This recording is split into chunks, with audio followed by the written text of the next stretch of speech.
హైదరాబాద్లోని నీలోఫర్ ఆసుపత్రిలో అంతర్జాతీయ నర్సుల దినోత్సవ వేడుకలు ఘనంగా నిర్వహించారు. ఈ కార్యక్రమానికి మంత్రి పొన్నం ప్రభాకర్ ముఖ్య అతిథిగా హాజరయ్యారు.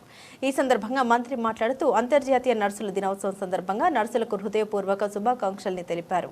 సేవాభావం, కరుణతో కూడిన గొప్ప వృత్తి నర్సింగ్ అని, ఆరోగ్య రంగానికి నర్సులు అందిస్తున్న అమూల్యమైన సేవల్ని గౌరవించడం ఎంతో ముఖ్యమని పేర్కొన్నారు.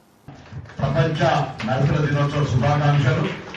1820లో మరి నైటింగ్లే గారి జన్మదినాన్ని మనం అంతా కూడా ప్రపంచమంతా నర్సుల దినోత్సవంగా జరుపుకుంటా ఉన్నాం. ఈ సందర్భంలో మీ అందరితో కలిసి ఈ వేడుక నిర్వహించుకోవడం ద్వారా, మిమ్మల్ని సన్మానించుకోవడం ద్వారా ఈ వృత్తిలో ఏ విధమైనటువంటి గౌరవం ఉందో మీరు అనుభూతి పొందేటువంటి ఉద్దేశంతో మేము ఇక్కడికి అందరూ కూడా రావడం జరిగింది.